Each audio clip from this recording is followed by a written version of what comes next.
अल्मोड़ा में सहकारी बैंक की वार्षिक आम बैठक आयोजित की गई, जिसकी शुरुआत अल्मोड़ा सांसद अजय टमटा, विधानसभा उपाध्यक्ष रघुनाथ सिंह ने दीप प्रज्वलित कर की।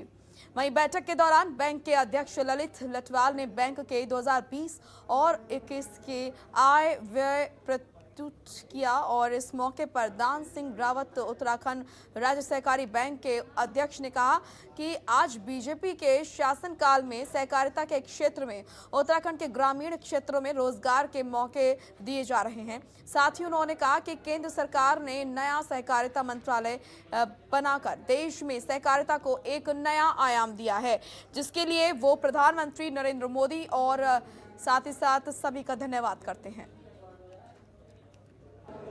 प्रदेश के अंदर 2017 में भारतीय जनता पार्टी की सरकार आने के बाद एक सहकारिता को जन आंदोलन बनाया गया है। जो सबसे बड़ा काम है, सहकारिता को स्वायत्तता देते हुए अपनी जितनी भी प्राथमिक कृषि ऋण समितियां थी प्रदेश की, उन सभी को एमपैक्स बहुउद्देशीय साधन सहकारी समिति बनाया गया है, जिससे कि समितियां अपने कारोबार में वृद्धि करने के लिए केवल कृषकों को ऋण ही नहीं, कोई और भी व्यापार का कारोबार अपने क्षेत्र में कर सकती हैं।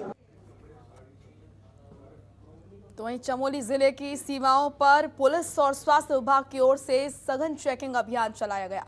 ये चेकिंग अभियान 4 धाम यात्रा के मद्देनजर जिले के अंदर आने वाले लोगों का कोविड टेस्ट और ई पास को लेकर चलाया गया, जिसमें यात्री को कोरोना संक्रमण की नेगेटिव रिपोर्ट और वैक्सीन की दोनों डोज का प्रमाण पत्र लाने के निर्देश दिए गए। साथ ही चमोली में 18+ और 45 से ऊपर की आयु वर्ग के सभी लोगों को कोरोना वैक्सीन की पहली और दूसरी डोज लगवाने की अपील की गई।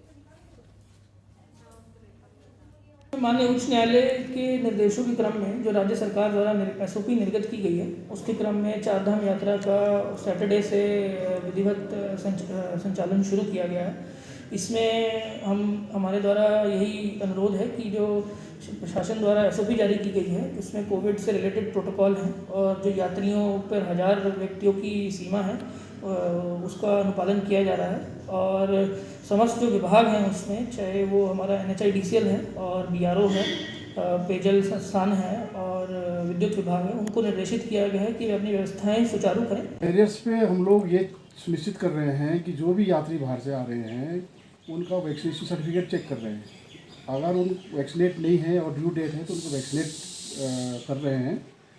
किसी भी जो भी हमारा पांडुआकाल बैरियर हो, पांडुकेश्वर बैरियर हो, गोचर बैरियर हो, जितने भी हमारे बैरियर्स हैं, सब जगह हम लोग ये सुनिश्चित कर रहे हैं कि सभी लोग वैक्सीनेट सर्टिफिकेट लेके आए और उनके पास वैक्सीनेशन सर्टिफिकेट है तभी उनको अलाउ कर रहे हैं आगे जाने के लिए। तो ये उत्तराखंड में वन अनुसंधान केंद्र लगातार प्रदेश में जैव विविधता को बढ़ावा देने में जुटा हुआ है। वहीं इसी कड़ी में वन अनुसंधान केंद्र ने हल्द्वानी में पाम गार्डन की स्थापना की है, जिसमें देश विदेश से कई प्रजातियों के पाम के पौधे इस गार्डन में लगाए गए हैं। ये रिपोर्ट देखिए। जैव विविधता को मिलेगा बढ़ावा। वन अनुसंधान की नई पहल। 4 एकड़ जमीन में पाम गार्डन की स्थापना। देश विदेश की प्रजातियों से गुलजार हुआ पाम गार्डन। जैव विविधता का संरक्षण आज के समय की सबसे बड़ी जरूरत। जैव विविधता जो कि वायुमंडल के संरक्षण के लिए सबसे महत्वपूर्ण है। ये धरती के तापमान को न सिर्फ नियंत्रित रखता है, बल्कि अच्छे और स्वस्थ जीवन का परिचायक। और उत्तराखंड वन अनुसंधान केंद्र लगातार प्रदेश में जैव विविधता को बढ़ावा देने के लिए लगा हुआ है। इसी कड़ी में वन अनुसंधान केंद्र ने एक और बड़ी उपलब्धि हासिल की है। अनुसंधान केंद्र ने हल्द्वानी में फॉरेस्ट ट्रेनिंग इंस्टीट्यूट परिसर में करीब 4 एकड़ जमीन में पाम गार्डन की स्थापना की। ये गार्डन भारत का सबसे बड़ा और उत्तराखंड का पहला पाम गार्डन है, जिसमें न सिर्फ उत्तराखंड बल्कि कई प्रदेशों और विदेशों से पाम प्रजाति के पौधे मंगवा कर लगाए गए। 202 जो पालमेसी फैमिली है उसमें 202 वंश के और करीब 2600 प्रजातियां पूरे विश्व में पाई जाती हैं। और वन विभाग के शोध अनुसंधान विभाग ने एक बहुत महत्वपूर्ण पहल की है, जहां जैव विविधता संरक्षण के लिए उन्होंने 114 पाम की प्रजातियों को यहाँ इंट्रोड्यूस किया, जिसमें 5 से 6 राज्यों से इन पामों को लाया गया है। और उत्तराखंड का जो पाम है ट्रैकिकार्पस टाकिल जिसको हम कहते हैं, वो रेयर एंडेंजर्ड कैटेगरी में आता है। उसके साथ साथ ये सब जो स्टडी पॉइंट ऑफ व्यू से है, रिसर्च के पॉइंट से बहुत महत्वपूर्ण केंद्र के रूप में निश्चित रूप से उभरा है। पाम गार्डन की स्थापना करने का मुख्य उद्देश्य पौधों की दुर्लभ और अन्य प्रजातियों को संरक्षण कर लोगों को जागरूक करना है। इस गार्डन को 3 साल में तैयार किया गया है, जिससे CAMP योजना के तहत करीब 16 लाख रुपए की लागत से इसे तैयार किया गया। उत्तर भारत के इस पहले पाम गार्डन में कई प्रजातियां लगाई गई। गार्डन के अंदर उत्तराखंड के करीब 50 पाम प्रजातियों के पौधों को अलग अलग स्थानों से लाकर संरक्षित करने का काम किया गया है। इसके अलावा अन्य राज्यों के भी 50 प्रजाति को यहाँ स्थापित किया गया है और करीब दर्जनों प्रजातियां साउथ अफ्रीकन, अमेरिकन देशों से भी लाई गई। यानी विश्व भर की तमाम वैरायटियों के पाम के पेड़ यहाँ भविष्य में लहराते हुए नजर आएंगे। ये उत्तराखंड का पहला है और उत्तर भारत का सबसे बड़ा पाम का गार्डन है ये। यहाँ पे 114 प्रजातियाँ हैं और यहाँ पे कई ऐसी प्रजातियाँ जो बहुत ही दुर्लभ हैं, संकटापन्न है, IUCN की रेड लिस्ट में है और कई दूसरे राज्यों की भी प्रजातियाँ यहाँ पे ले आके लगाई गई हैं। तो उद्देश्य है कि आम लोगों को इसके बारे में ज़्यादा से ज़्यादा जानकारी दी जा सके और एक ये अपने तरह का एक अलग संरक्षण केंद्र विकसित हो सके। एक राज्य के लिए गर्व का विषय होगा और हल्द्वानी के लिए।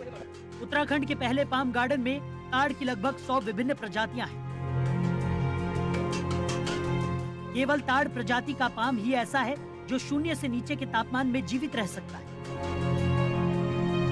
अब उत्तराखंड वन विभाग के सामने इनका संरक्षण करना चुनौती है, क्योंकि अक्सर देखा जाता है कि पेड़ तो लगा दिए जाते हैं, लेकिन उनके संरक्षण के प्रति उदासीनता बढ़ती जाती है। Bureau report, Jantantra TV. खबरों के निष्पक्ष विश्लेषण के लिए सब्सक्राइब करें Jantantra TV and press the bell icon. Never miss any update.